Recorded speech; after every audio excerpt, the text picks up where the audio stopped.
welcome back to my channel English Winglish with Manpreet.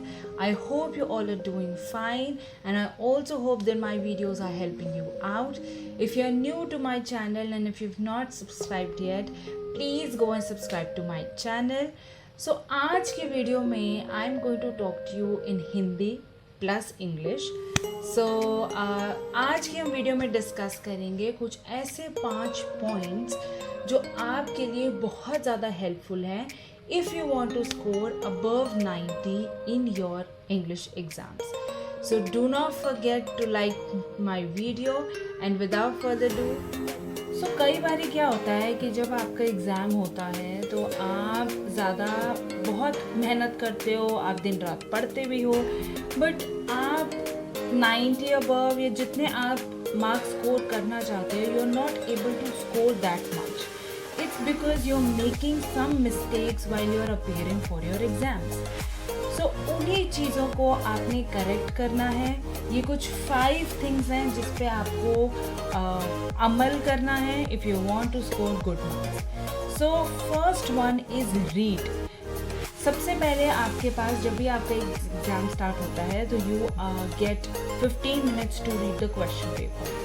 तो आपको जो वो 15 मिनट्स मिल रहे हैं, please make the best use of it. आप अपना पेपर लो, आप उसको रीड करो, अच्छे से मार्क करो कि मुझे ये क्वेश्चन आता है, ये क्वेश्चन आता है, मुझे ये क्वेश्चन अटेम्प्ट करना है. आपको एक और चीज़ आपको जो अपने माइंड में रखनी है, दैट इज़ नंबरिंग.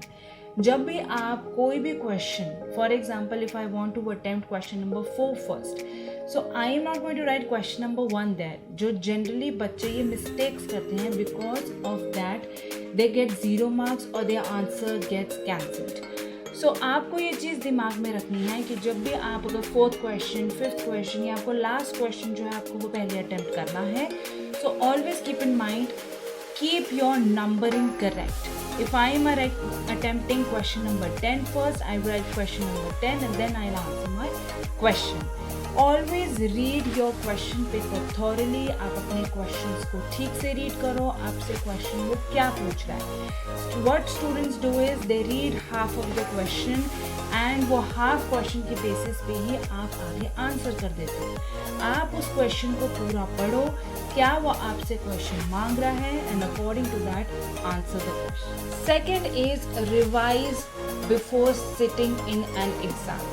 आप कभी भी जब आप एग्ज़ाम के लिए आप अपीयर करते हो, चाहे आप एक स्कूल गोइंग स्टूडेंट हो और you are giving some competitive exams और you are a college going student, always remember कि जब भी आप एग्ज़ाम के लिए अपीयर कर रहे हो तो उससे पहले thoroughly revise all the formats, thoroughly revise every chapter that you've read. आपने अगर लेटर राइटिंग आ रहा है, आपको रिपोर्ट राइटिंग आ रहा है, आपको आर्टिकल आ रहा है, it just takes 30 seconds और ज़्यादा से ज़्यादा it takes only 2 minutes to revise all your formats. Also keep in mind that only learning answers is not enough in English. आपको इंग्लिश के चैप्टर्स को भी थॉरली रीड करना है. You never know, your teacher gives questions from inside the lesson rather than giving it from the back exercise.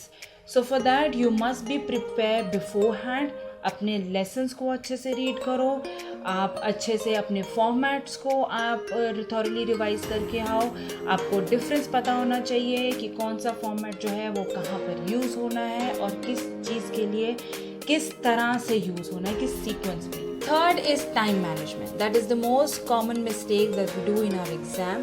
Always keep a watch with you. जब भी आप एक पेपर के लिए या आप अपने एग्ज़ाम के लिए अपीयर करते हैं तो आप हमेशा अपने साथ एक वॉच रखिए, ताकि जब भी आप एक क्वेश्चन कर रहे हो तो आपको पता हो, अच्छा मेरा ये इतना टाइम रह गया है, सो somehow I have to complete these questions. I have to pace up my speed and I have to complete my exams.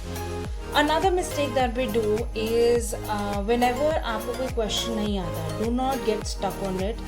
Rather move on and do or appear the another question. हम क्या करते हैं, हम एक ही question के ऊपर stuck हो जाते हैं और उसी को बार बार सोचते रहते हैं, and we waste our time. rather than invest that time into a question जो आपको actually में full fledged question आता है अच्छे से, ताकि आप अच्छा score. Fourth one is make rough points. Whenever you are attempting a writing session, the section B, always make rough points.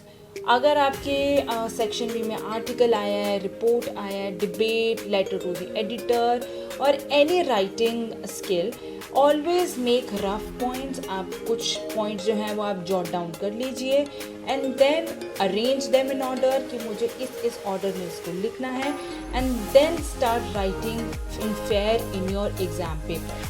Sometimes क्या होता है कि हम जल्दबाजी में लिखना शुरू करते हैं और वो जल्दबाजी की वजह से we make a lot of mistakes, we make a lot of cutting and that makes the letter और the writing very unappealing and again marks cut हो जाते हैं, मार्क्स डिडक्ट हो जाते हैं. Fifth and the most important one is something that you have heard from your parents whenever you have appeared for your exam. Even I used to hear that from my parents. That is revise your paper thoroughly. जब भी आप अपने paper को आपने पूरा कर लिया है, always keep 10 minutes in the last for the revision part. आप हमेशा पेपर पूरा करने से के बाद डबल चेक करिए कि आपने कोई ग्रामेटिकल मिस्टेक्स तो नहीं करी, आपने कोई स्पेलिंग मिस्टेक्स तो नहीं करी, आपसे कोई क्वेश्चन छूट तो नहीं गया. क्योंकि हम जनरली ये सोचते हैं कि हमने पेपर पूरा कर लिया है, अब तो मुझे कोई रिवीजन की ज़रूरत नहीं है, आई शुड रिलैक्स, मैंने 2.5 घंटे तक पेपर किया है, 2.5 आवर तक, अब मैं बहुत ज़्यादा थक गया हूँ. That is the major mistake that we make and that was something that I also made when I was a school going student. Something I realized when I came in 10th or 11th class, that revision is very important, and yes, we do make a lot of mistakes, and by correcting these mistakes we can actually score good marks in our, it's just not about English exams but in our other exams.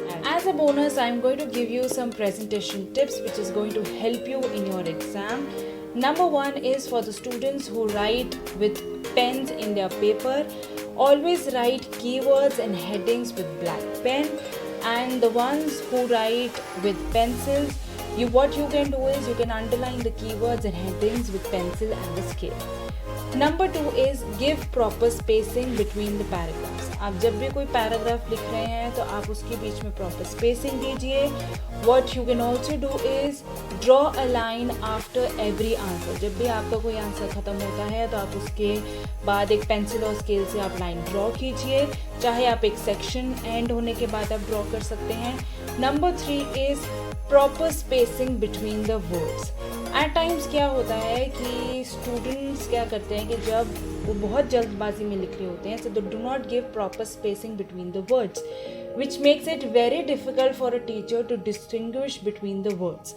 So ताकि teacher जो है वो आपके words को easily समझ सके, आपको marks दे सके, तो आप प्लीज़ प्रॉपर स्पेसिंग दीजिए, at least of 1 finger. There should be at least 1 finger space between. I hope the video was helpful. If you like the video, kindly hit the like button and do not forget to subscribe to my channel. And I also have an Instagram page for which I'll link it down in the description box. Do not forget to subscribe and follow me there. I share different tips and tricks on grammar that is going to be very helpful for you if you want to learn English even in the simplest ways. So